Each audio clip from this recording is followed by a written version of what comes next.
You're listening to Nothing's Off the Table, the podcast where no subject is too taboo to discuss.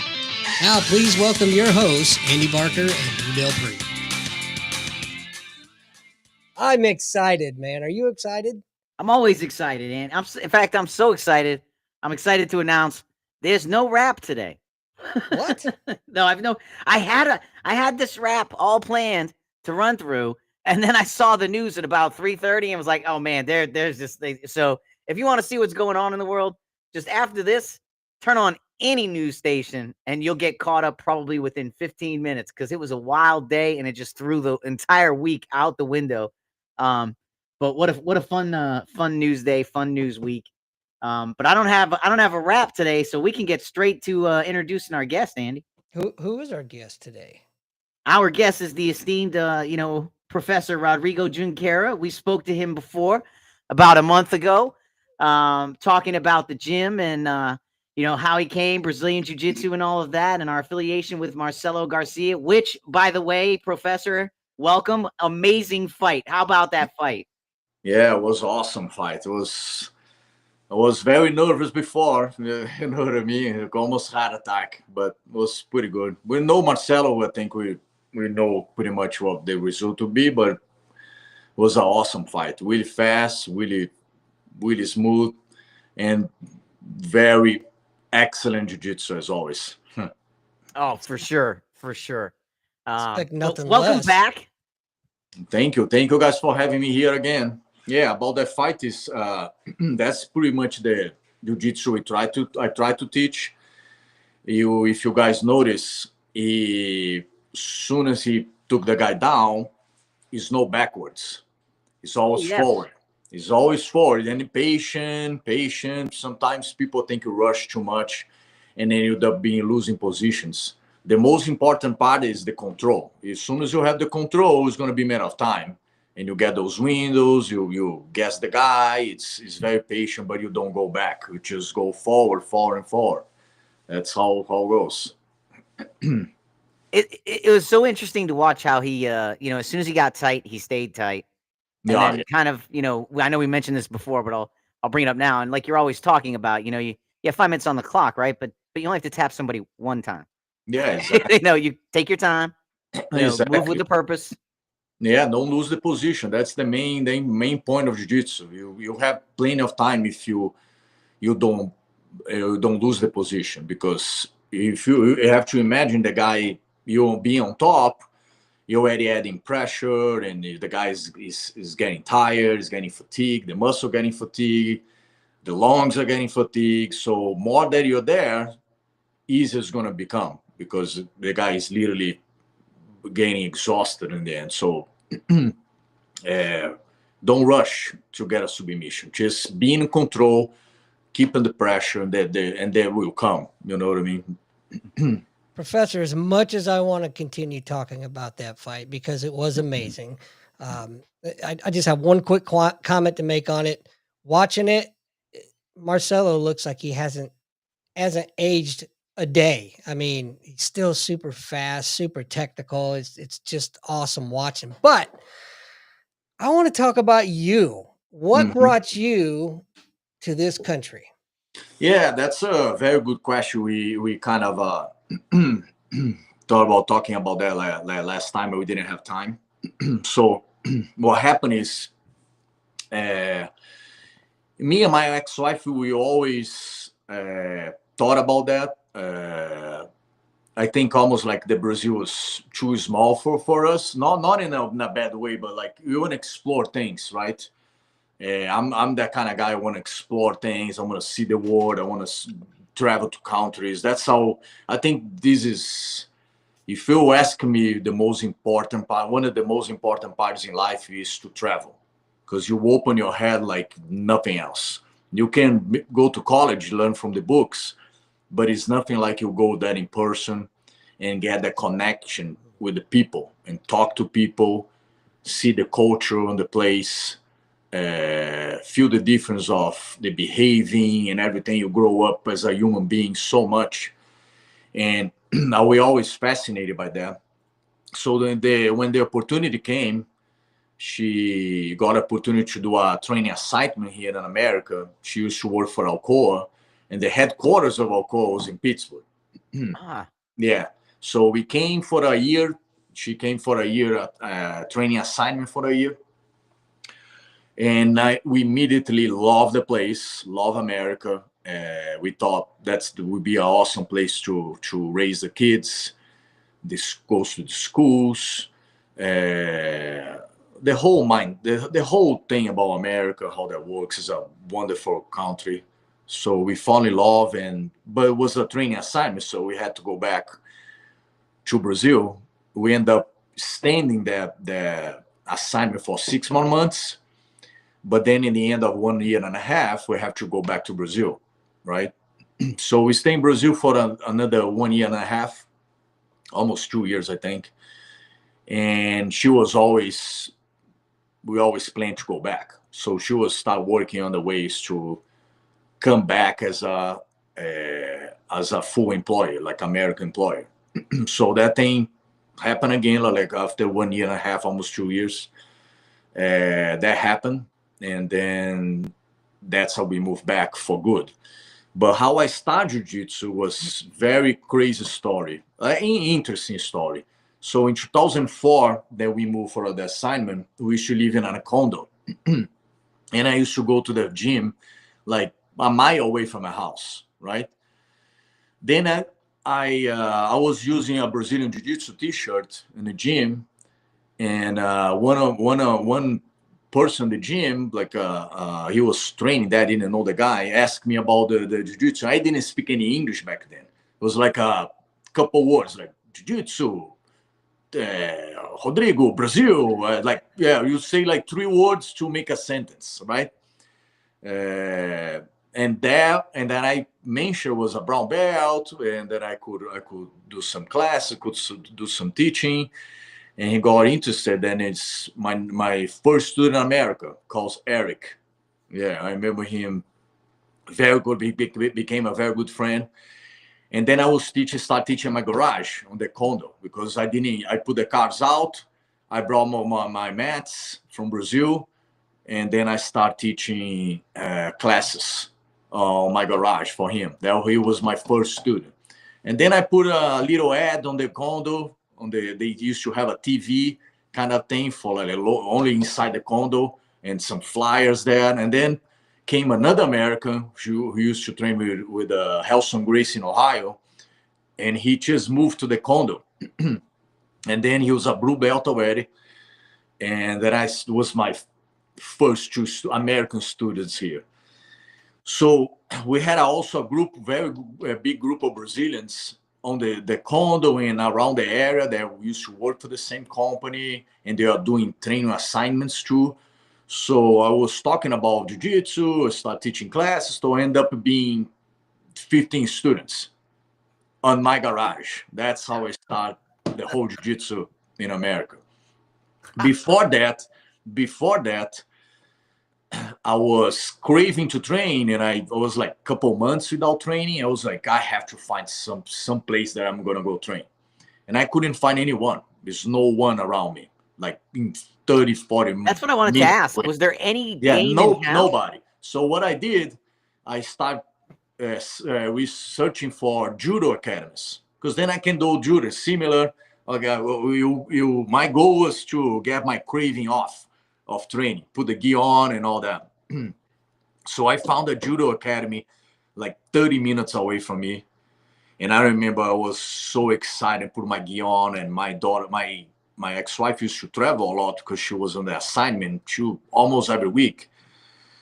And we brought a nanny, but I had 2 kids, right? So I had to take one, my daughter, Pamela. It was so funny. I started the class. I did the warm-up rows. She started crying. Oh my God. I got so frustrated with her. And I was like, oh my God, I can't believe she started crying right now. And I have to go back to her a little bit. And she was 3 years old. And then I like, okay, you have to, that is here, that is right there, that is right there. I'm here, I'm not leaving, whatever. And then I could finish the class. And then I was too far away, but then I met the guy right away, like a couple weeks later, and then I started teaching. So I was training on my garage. That took 1 year and a half, those 12, 15 students, couple kids. And then when we went back to Brazil, I saw the opportunity to come back. Well, wait a minute. If I come back, I'm going to open a gym because there's no one around here. And it's a good plan, good commercial, make money. And I love to teach. My original plan, I did some personal training, was maybe open a gym or on the area. I always a very sport guy. I did sports since I was 5 years old. So I was planning to go on that way, gym or personal train or something like that. And then I got the situation that, okay, no one around here. And I was already brown belt that time. So it was a good idea. I was teaching my garage 1 year and a half with a couple of students. Like, okay, that's a good plan. And then when we moved back, I opened the gym in like 6 months. Because I couldn't open an official gym because we were going back to Brazil. But the second time we came for good. So I just, what about those, get a lawyer, open the business, and then find a place. And then 6 months later, I opened the gym. December 2008. Wow. That's awesome. The story. Then it started with 5 students, 8 students, very small place. That was the whole journey. Now I think I met one of your original students. Oh gosh, and I feel so embarrassed, and I hope he's not watching because we've rolled a couple of times. Name starts with an F. Fabio or Flavio, yes. Flavio, yes. Yeah, Wow, he was from there, from the 2004. Yeah, from there, Garage Academy. That's what he talks about. He used to talk about being in your garage, but life, got busy. And what made he came back was funny, also funny part and good part. He stopped because I left, and then when I came back, he was not here. He was in, I don't know if he's here. I don't think he was in Pittsburgh. Then he moved back, and his kid was having some problems like bully, and he was kind of a shy kid. And hey, Rodrigo, what I'm gonna do? Like, bring the kid to jiu-jitsu. That's the answer right there. And the kid brought him back because the kid started training with me, and then he started coming again, and then he's addicted now. I think he's got his brown belt a couple months ago. He moved to Kansas City, I think. Oh. And then I think he's a brown belt. But from that time, 2004, he was one of my first students. He was the third or fourth. I was going to say, that's not Flavio Cantu, is it? No. that one, I'll take classes with him. That dude is insane, man. Yeah, he's very, very, very good. Oh my God. In both jiu-jitsu and judo. Yeah, he was a very open mind since his competing time. He always want to learn jiu-jitsu. He always learned the whole thing, the whole package, judo, jiu-jitsu, because was helping him in the Olympic Games and all the judo competitions, because you can do some jiu-jitsu, some ground game. Sure. So, and Brazil had the best ground in the world. So why won't go and practice, you know what I mean, the newaza they call, or jiu-jitsu, the ground game. So he got that pretty good. He became a very, very good in both. Excellent in both. You know, the whole reason I got into jiu-jitsu was I was a judoka, and my ground game sucked. It's about, when I say about that people ask about the time, this kind of judo and jiu-jitsu is so simple to I don't know, this whole jiu-jitsu is bad, judo bad. First of all, it's the same art. It's the same thing. Yep. The two parts separated because the goals, right? So I just don't get it why people, judo it depends what you're talking about. Of course, the judo, if you train judo, right? You guys do maybe 80%, 90% on the standing up, because that's the goal, the ippon. And jiu-jitsu is opposite. You go 90%, 80%, 85, 90% of the ground. And for me, it's so interesting. Like, people, the judo guy think they can handle the ground, and then the jiu-jitsu guy I can do judo. No, that will never happen. Like, how can you think that way if you train 90% of your time and is standing up only, or 90% of the time on the ground, and you think you can beat the other way? Like, it's just, for me, it's just crazy how can people think that way. I mean, it's kind of almost ridiculous. It's like, if you, it's about how much you train. You know what I mean? If I train jiu-jitsu, judo once a week, once a month, and then I'm gonna fight judo with a judoka guy, and I think I'm gonna beat him. That's crazy thinking on my way, on my thinking. And they all the way around the same way. You know what I mean? The judo guy come and no, we have this. It's judo. No, it's not. You don't train. You train 10% of the ground, so you cannot. There's no way you're gonna beat a jiu-jitsu guy on the ground. So it's good to combine both, because that's the complete art. So I started jiu-jitsu because of judo, and I fell in love with it, man. yeah. It was just, Jiu-jitsu is easier. It's easier to learn. Judo, I never did too much judo. I started when I was a little kid, like at 9, 10 years old, but I never did again. Couple classes, of course. But it's hard on your body, and it's harder. It's harder. I remember Paulão Filho, one of the best jiu-jitsu pride fighter and all that. He always say that he did both. So he always say judo is way harder, because you have to be very, very, very good and specific to take someone down. Especially like another experienced athlete like you're doing, you're practicing the same way. So jiu-jitsu is easier because we fight from everywhere. We can do it's easier to learn than judo. I think my point is way harder on the body too. Judo, all those takedowns, and it's very hard sport. it's a fun sport up when you're young. Yeah, true. It's not so fun when you're older. You'll be older. Let's go jiu-jitsu. Can rest a little bit on crossbody. You can put in guard the rest a little bit to slow down the fight. Judo is no way to slow down if the guy doesn't want to slow down.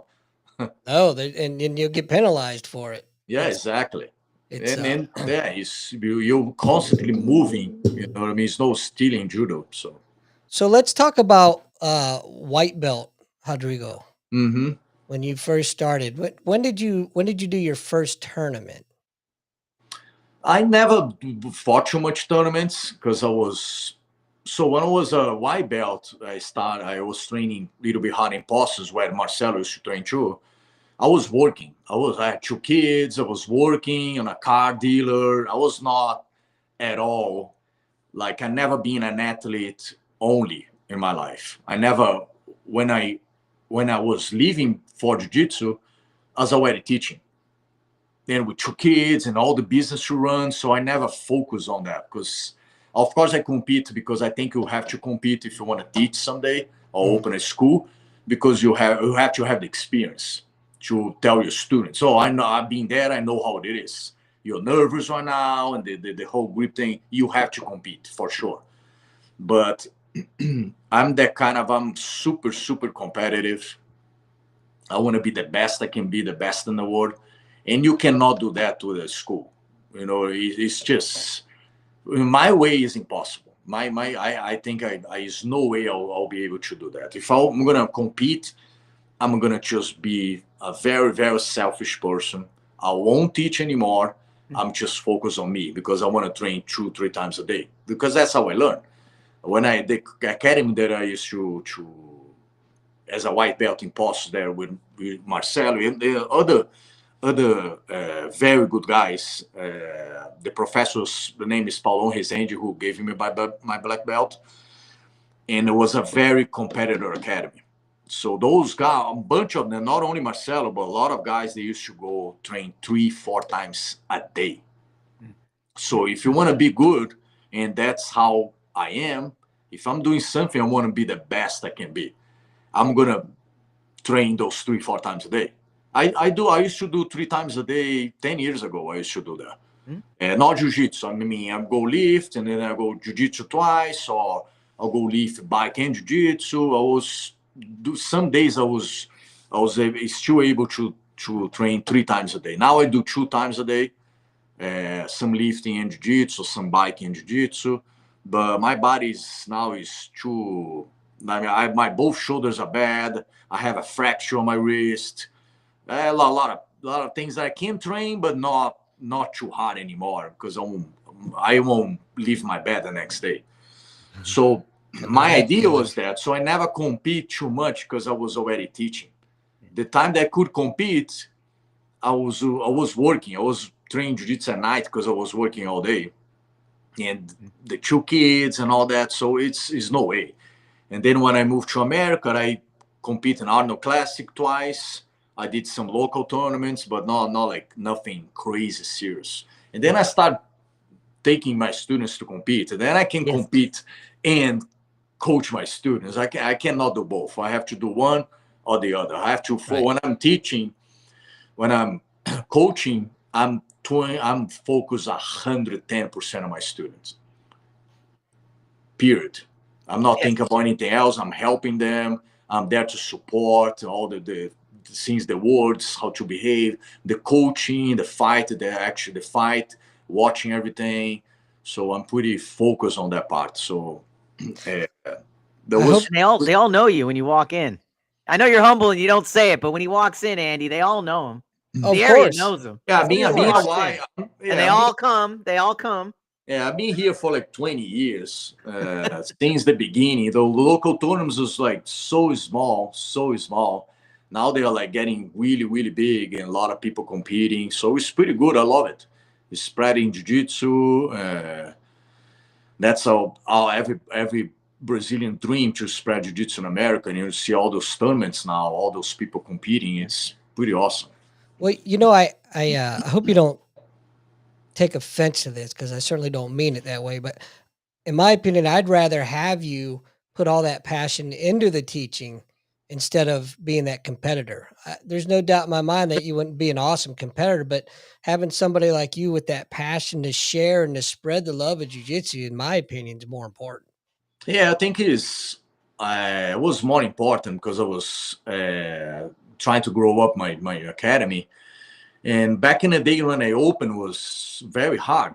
It's still hard. Like those days, everybody knows jiu-jitsu because UFC and all that. But back in the day, there was a lot of people that would step into my gym and didn't have a clue what it was. Like, and a lot of testing too back then, like 2004 and 5 because it's very close class. But now when I opened my gym and put my logo and Brazilian Jiu-Jitsu sign at the door, I could see a lot of people, like a lot of judo, like a lot of wrestlers. They came to test you to see what's up, what's going on, and me and of course guys before me, the Graces in the 80s and 90s. Right. We did a lot of pavement for those young ones now. You know what I mean? A lot of hard pavement on there. But it was very hard to grow the academy for sure. UFC was not big. 2004 and 5 was not big at all. Right. They started growing up with that Ultimate Fighter show, which was 2005. That was the huge boom in the UFC again. So I started getting more students, but it was a struggle. The first couple of years was very, very bad. Yeah, I started. You made a comment. No, go ahead. I remember you made a comment one time. We were rolling, and I was probably getting ragdolled by somebody who was like, "Man, these rolls are hard by these kids," and you just looked at me and said, "Try teaching." Everybody's giving you 100. Everybody's trying to get promoted off their roll with you every night. Everybody's trying to show you how much they learned, giving you 110%. Yeah, I said, man, I never thought of that. Yeah, I never spoke about that, and a very good question, you topic that you mentioned, because when people roll with me and the professor in class, me or every academy in the whole world, people go like 200%. It's not like a competitor mode. Is beyond that. Very, very, very hard. And that's what's happening right now those days with me, because I was the kind of guy that I never refuse a roll or anyone, or I will go hard rolls the entire time that I was training. Mm-hmm. Super, super intensive and very, very tough. because that's how I learn, that's how I am. But the past few years that I'm getting very like older, I can't do this anymore. And then it's very hard, because if people understand that, like, guys, I don't mind a hard roll, but don't try to kill me. Don't try to murder me. Because if they come on that mode, I have to be hard too, because I'm going to get hurt. So Right. in that mode, every single time, my body starts getting like really, really bad because of that. So now what I'm doing is I'm literally, sometimes people invite, I'm exhausted, I cannot have anything left. I know that guy goes to try to kill me. I like, no, next one, or I don't roll with those kind of guys anymore, because it's not worth it for me, because I can get hurt pretty easy. Or I do couple rolls like that, and then I need 2 days to recover, Right. because I can't recover anymore, literally. So I'm avoiding those people anymore. Back in the day, I like, okay, it's on, I'll do whatever. You can try to, because I had body for that. Now I don't have the body. It's humbling. Yeah, and it's not hard work. Don't get me wrong. I love training hard. Yeah. But it's beyond that. They literally go like they are fighting for their lives. And I'm not. For me, it's not. I know what I am. I know what I can do. It's just not proving anything. I usually say, guys, what you do with me, it's not gonna make you give you belts, or even your friend that you're training. That's not what I'm seeing. The funny part also that we have is a graduation day. I have 2 a year, one in June, one in July, one in December. And every single graduation, I tell my students, guys, I already have on my head who is passing belts, who is getting stripes. So this is nothing. You don't have to do anything to prove me that you deserve something.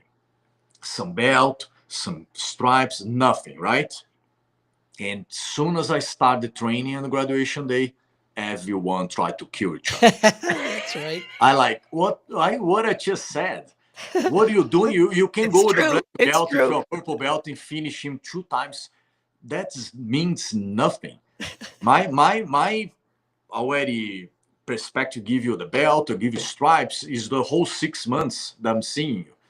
Your technique, your effort, your work, your behaving with other students. Pretty much the behaving is a huge process in my academy. Luz knows that. Huge. You have to behave pretty well, or being a nice person, and don't try to hurt your friends. You're in the friendly environment. You're learning from me, all friends. We go super hard, 100% hard, but not to try to hurt someone on purpose, right? So that's what I try to tell every single time. And that's what I try to teach them. Like, that's now how I'm seeing every aspect of your training, outside of the mats, inside of the mats, how you behave training with a girl, how you behave training with a kid, how you behave in training with an older guy. Like, for me, I don't see why a 20, 25-year-old is rolling with a 55, 6 years old and just try to murder him. What is the point of what are you getting from that? Or a girl? I see guys going really, really hard with girls. Like, what you that much ego that you can train, give the girl a very good hard training, but not trying to like really, really hard and try to hurt the girl or something. Like, I just don't understand all those kind of people.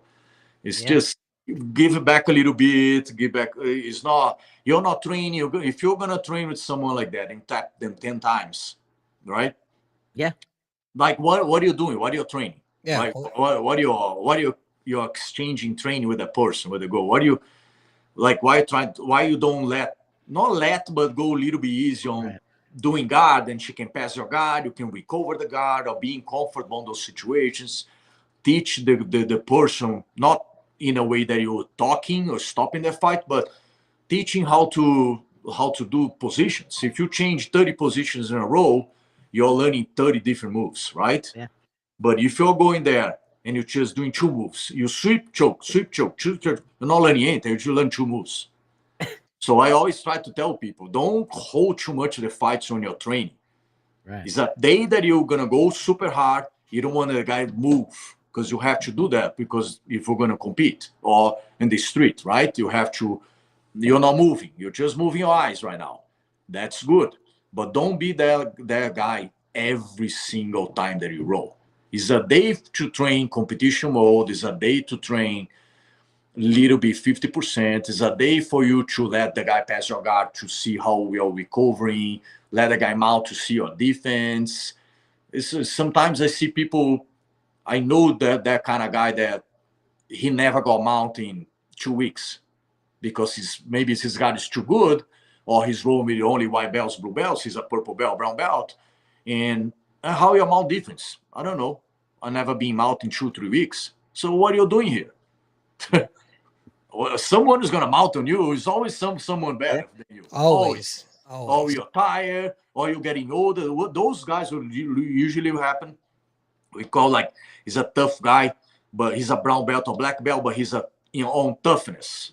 So he's super good, strong, super good, not technically, physically, and very powerful guy. Yeah. So he can handle a fight to the brown belt or black belt because he's so super tough and he's super good in defense, like to avoid things because he's super strong, super athletic. So he was gonna get the purple, the brown, the black, but then when he get older, what are you gonna do? Yeah.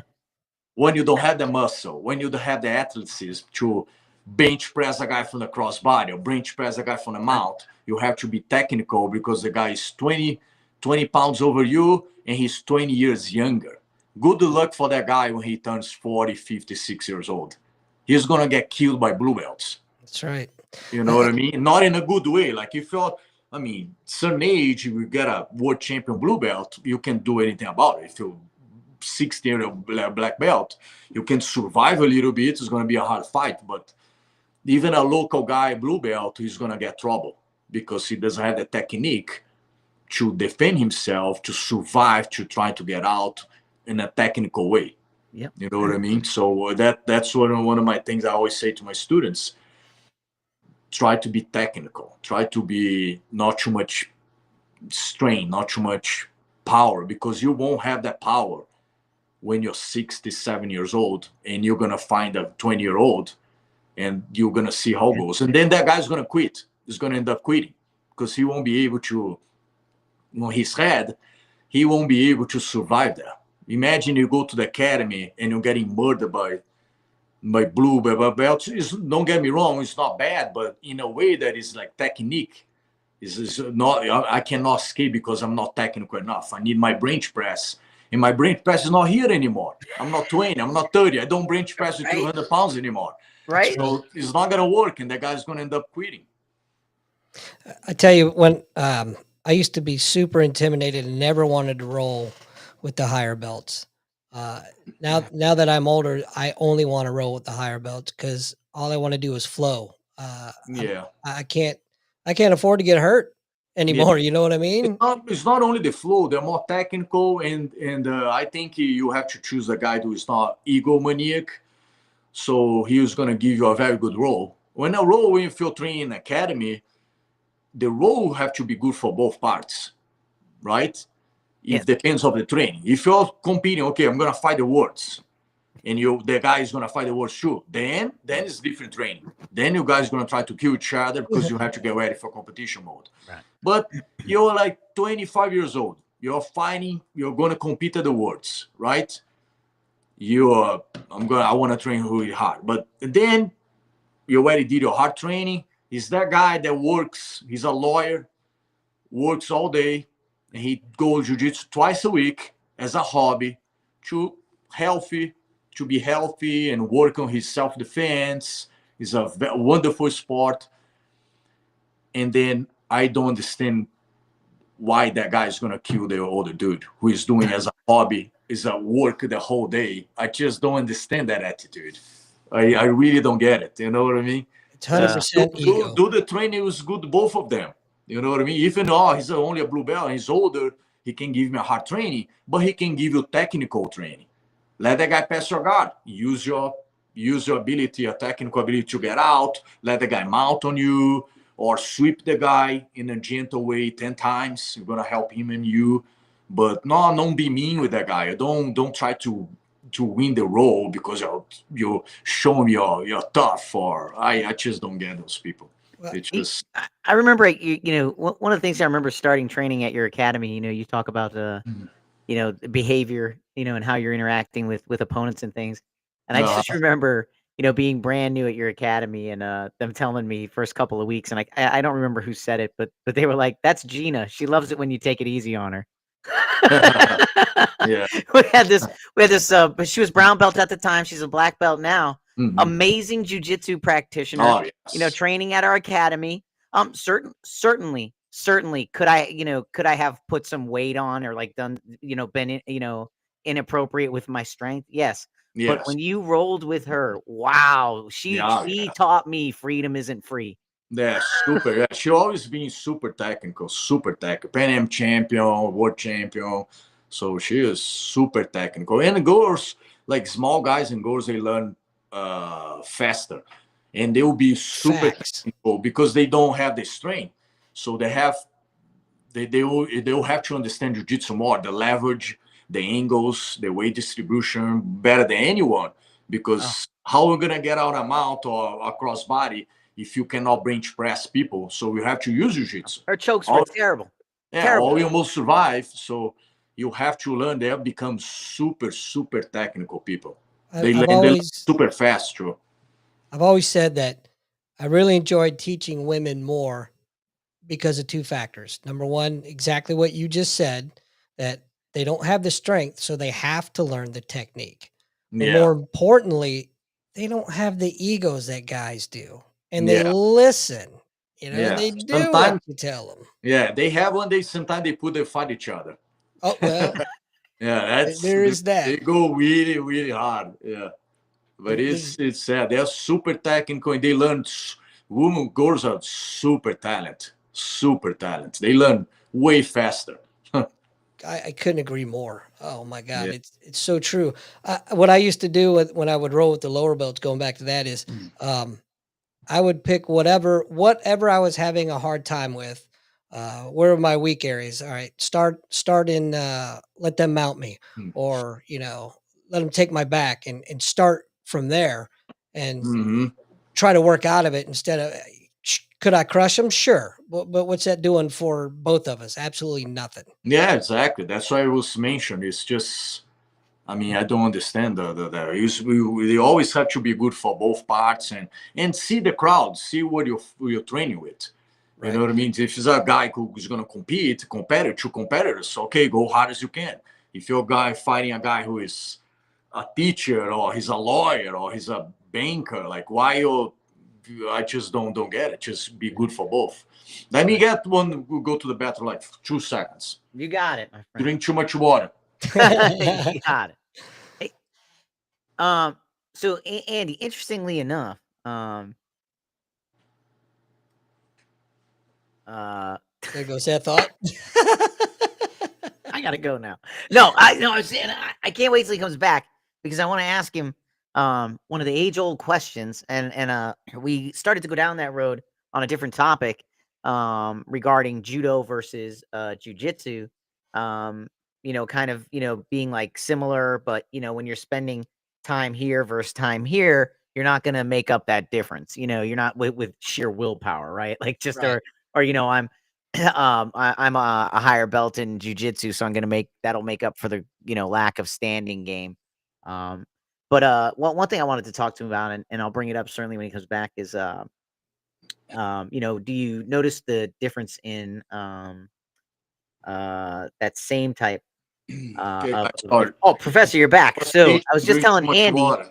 I was just telling Andy what I wanted to ask you was, we talked a little bit about the difference in the judo and jujitsu from the standing and the ground, and how you don't really get an opportunity to make up that difference. Um, Mhm. and what I wanted to talk to you about, and you've shared some thoughts in the past to our class, and if you'd be willing to share some thoughts on it uh, um, with our listeners, do you see a difference in the gi to no gi?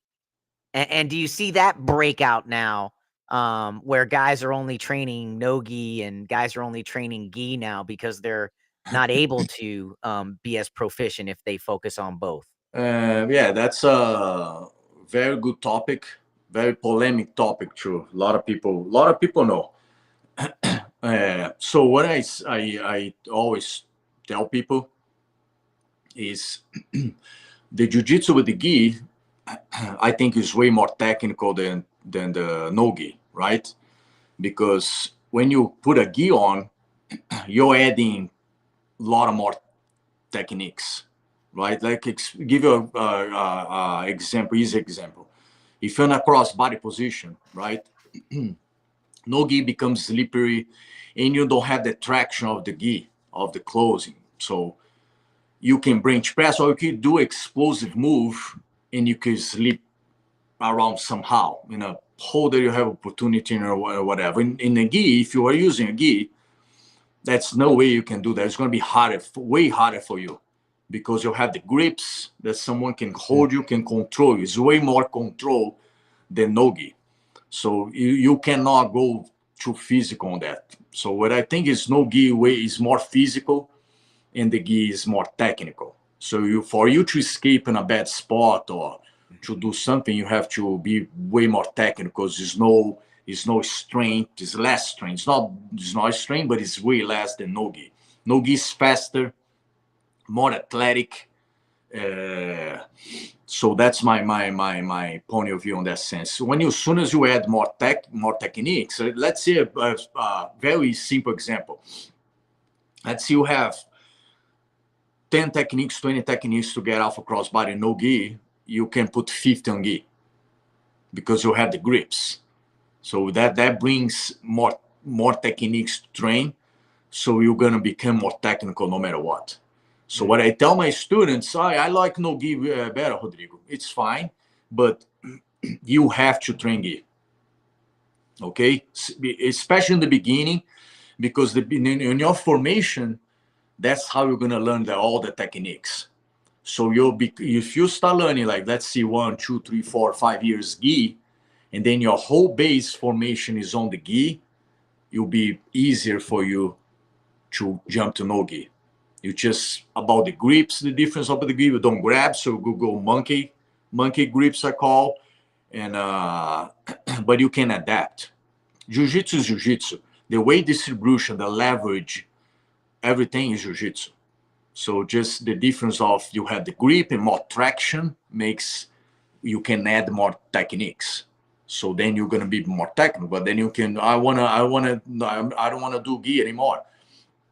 Okay, but since your formation was in gi, you're gonna have that technique. So you're gonna be super technical. And then I'm doing no gi now, whatever. But usually in my academy, I don't allow the students do only no gi, because I think Brazilian Jiu-Jitsu is gi, is the whole martial arts aspect of that too, the traditional. So I like to. I don't like. You can do 1 gi and 2 no gi classes. I don't mind. Or you do 4 no gi and 2 gis. I don't mind. But you're gonna put the gi in my academy. That's how the graduation is, the belts. That's BJJ right there. So Professor, before we go, it's getting close to wrap up time. We had a couple of questions sent in to us from your last appearance here. One comes from actually a base out in Colorado from John F. And then we have a question from your kids class. We'll take the kids class question first. Okay. So from the kids class, why are Brazilian Jiu-Jitsu black belts called professor? What does that mean? They call another term? Well, they were asking in the like karate, it's not referred to as professor. Like sensei? Yeah, sensei and stuff. They were saying, why professor? They wanted to know. Okay. Personally, I don't like to be called any of that. But I know it's very important, because later on, actually, I learned that. I used to don't like because I want to be on that figure like professor, sensei. I feel you call by my name and be respectful. I don't want to put myself up to anyone, but also understand that's needed. Is the reason they create the term the sensei in the karate or taekwondo or whatever or judo, is because the lack of respect that a lot of students start doing once they start getting promoted. Later on, now getting older, I understand way more of this than before. Usually with 10 years ago, 20 years ago, the student will come and say, oh, sensei, like, no, call my name. Oh, professor. I always felt like, I'm just Rodrigo Junqueira, I'm teaching jiu-jitsu. I didn't want to put too much me above people like that. I felt like uncomfortable. But those days, I understand what they do and why they did. Is because they respect. As soon as you start going Rodrigo, whatever, and it's crazy. As soon as you start putting belts on people's waist, their respect start fading away, which is crazy to me. The guy is funny how that goes. You put a blue belt in a white belt. I always tell my students when they come in a white belt, they're scared to talk to you. Yeah. They don't want to approach you. And you are the god. You are literally a god. If I tell the guy eat only chicken and rice, he's gonna eat only chicken and rice. Only do this position. They're going, yes, and say, yes, sir. Soon as you start putting blue, purple, brown, now they like, what? What I have to do this? Or I'm teaching a technique. No, I don't. I do the other way. Or they don't even pay attention to what you're teaching anymore. It's crazy by this. It's crazy how that works. Soon as you pull, that's why I always tell my students, be careful the belts that you're getting, because give you that so much power that your ego start getting very inflamed. So you stop respecting the older, the high rank people. You don't listen anymore than you used to. So I understand the whole sensei professor thing now. Better, much better than before. Yes, sir. All right. Next question from John F. In your opinion, why do so many people quit at blue belt? So I think is how am I gonna explain that? I think is they want to quit before, and because I think they'll feel a little bit better if you get a blue belt. So it's a kind of a goal. Oh, I passed my belt. I got my blue belt. I'm good. I know jiu-jitsu a little bit, and I didn't quit a white belt, so I accomplished something in the blue belt. I got my blue belt, and then I don't know if they can handle the training, or it's too tough, or the blue belt gives you also a little pressure. So because when you roll, you understand when you roll a white belt, you have to beat them, and it's not that actually, you know what I mean? But you think internally, you think that way. When I got my blue belt, okay, now I cannot lose for any white belt on the planet. Now I have to beat them all. And it's so crazy to me. It doesn't work that way. But people think because I was like that. When I got my blue belt, oh, that guy's not going to pass my guard. I'm going to bite him, but he's not going to pass my guard. Yes. So that's one of the reasons too. Is a little pressure, and as a blue belt, you start training harder. The professor won't give you too much easy anymore. When you're white belt, I'm tired. Okay, go rest. Or I need a water. Okay, go get a water. We always accept more. As soon as you put a blue belt, now is you cannot. You're gonna do as I say. So I think that's the main reasons. I think they do. They kind of accomplish some goal. They got the past the belt, and the pressure to be a blue belt. Do you think that there's anything that, all right, maybe in their thought process, man, I just got my blue belt and that was really hard. Oh my God. Now I got to do all this other work. That too, but I don't think that one too much, because I'll think like it's a huge. If it was that hard, it would be a huge accomplishment. Okay, yeah, I can't wait to get my purple, or I can't wait to imagine my brown. Can imagine Yeah. my black belt. It's like a dream. But I always tell my students, like, you will. Oh, professor, can you do you think I'm gonna get my black belt? Everyone asks that question, right? They say that is up to you, not me. It's not how good you are. It's about you take time. Let's see, you're not that talent. You're not gonna get a black belt in 8 years, 7, 8 years, but you'll get it in 10. I promise you that. It's not such a thing that you'll never be able to do it. You just take more time. You take more time, but eventually you're gonna get there.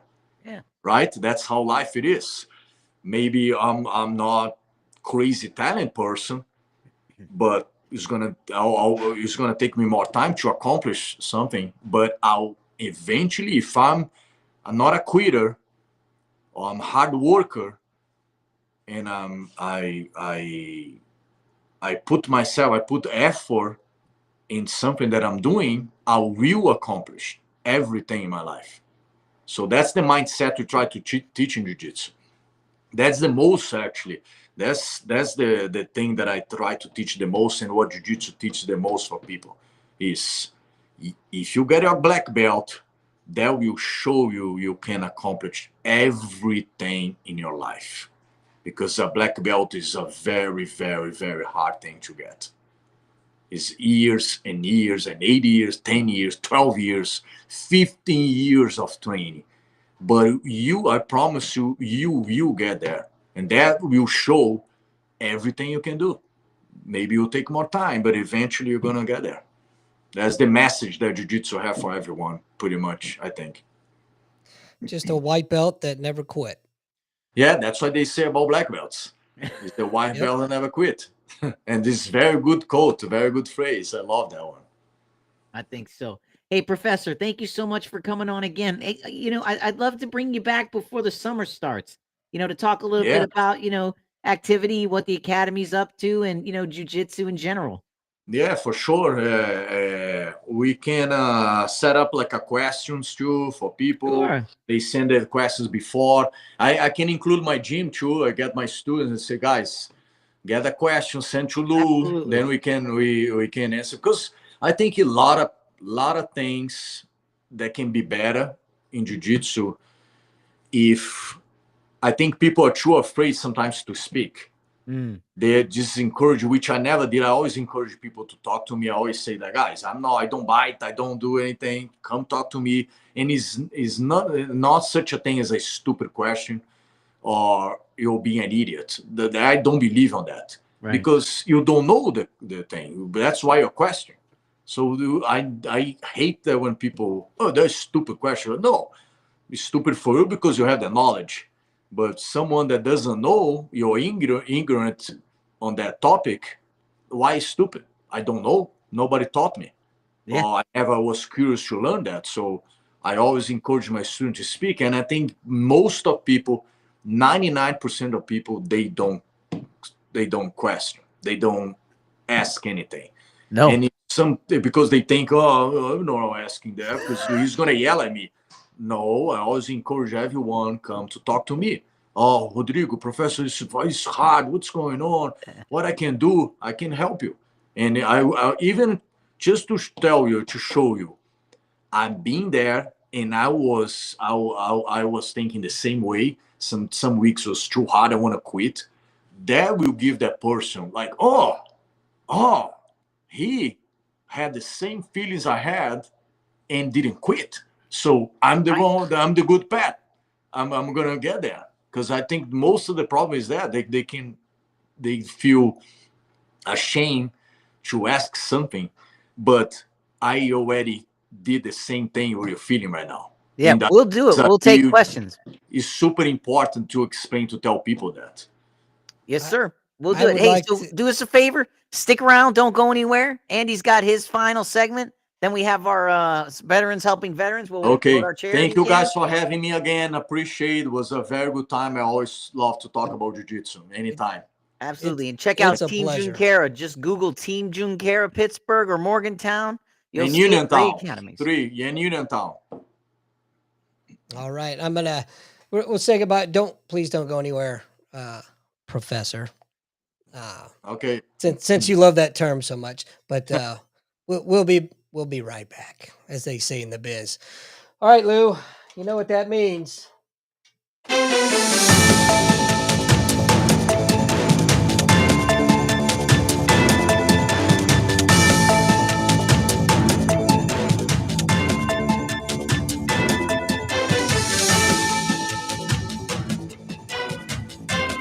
A little bit slow tonight, having some technical difficulties with the computer.